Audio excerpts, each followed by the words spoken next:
पिताजी की कही बातें और स्पर्श याद आता है। तालियों की गड़गड़ाहट के बीच शिवानी के कंधे पर जब शॉल लपेटा गया तो कंधे की एक तरफ उन्हें स्पर्श सा महसूस हुआ। यह स्पर्श कई वर्ष बीतने के बाद भी जैसा पहली बार महसूस हुआ था, बिल्कुल वैसा ही स्पर्श हर उपलब्धि के बाद उसे महसूस होता है। प्रशंसा में जाने क्या क्या उसके बारे में बोला जा रहा था, परंतु वह कुर्सी पर बैठते ही आसपास को भूलकर अपने बचपन में जा पहुंची थी।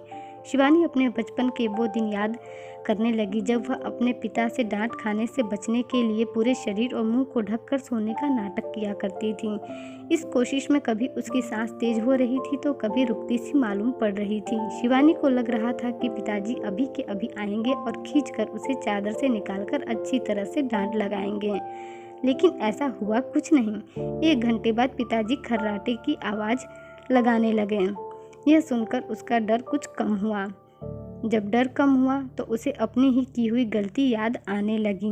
कंपटीशन के लिए अच्छी सी पेंटिंग करनी थी, इसलिए पिताजी के टेबल जिस पर पिताजी की फाइलें और ज़रूरी चीज़ें रखी रहती थी, वहीं बैठकर शिवानी ने बड़े मनोयोग से पेंटिंग करना शुरू किया। पिताजी की उपस्थिति में तो टेबल पर कोई हाथ भी नहीं लगा सकता था।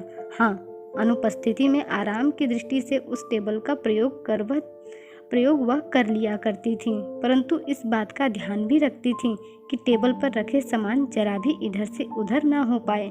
पेंटिंग करते हुए पता नहीं कैसे उसके हाथ के एक झटके से एक कलर बॉटल के साथ कुछ फाइलें भी जमीन पर गिर पड़ी।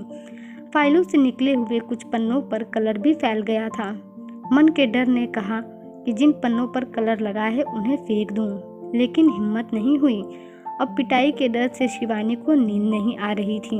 अगले दिन सुबह फिर से उसका वही डर शुरू हो गया, लेकिन उस दिन पिताजी जल्दी ऑफिस चले गए थे। शाम को पिताजी जब वापस आए तो उनके हाथों में फोल्डिंग टेबल के साथ ड्राइंग और पेंटिंग से जुड़ी कुछ पुस्तकें भी थीं। शिवानी को पुस्तक थमाकर उसके डर और आश्चर्य वाले चेहरे को देखते हुए पिताजी मुस्कुराकर उसके कंधों पर हाथ रखकर बोले, अपनी ज़रूरतें मुझसे बता दिया करो। मुझे नहीं बतलाओगी तो फिर किससे बतलाओगी? कल ऑफिस से घर आते वक्त तुम्हारे शिक्षक रास्ते में मिल गए थे। वह तुम्हारी पेंटिंग की बहुत तारीफ कर रहे थे। वह नहीं बताते तो मुझे पता भी नहीं चलता कि तुम्हारी रुचि पेंटिंग में है। अगर मुझे पहले से ही पता रहता तो मैं तुम्हारी मदद पहले से करता, लेकिन चलो कोई बात नहीं, अब मुझे तुम्हारी रुचि के बारे में पता चल गया है, तो मुझसे जो हो सकेगा मैं तुम्हारे लिए करूँगा। आगे से तुम मुझे कभी भी अपने मन की बात कहने से हिचकिचाना मत। तुम्हारी सारी उम्मीदें ईश्वर पूरी करें, यह ईश्वर से प्रार्थना है। पिताजी के कहे शब्दों और हाथों के स्पर्श ने उन पलों में जो विश्वास उसके अंदर भरा था वह हमेशा ही कायम रहा, पिताजी के नहीं रहने के बाद भी। फिर अचानक से अपना नाम सुनकर शिवानी की सोच भंग हुई थी और वह बचपन की यादों से वर्तमान में आ चुकी थी।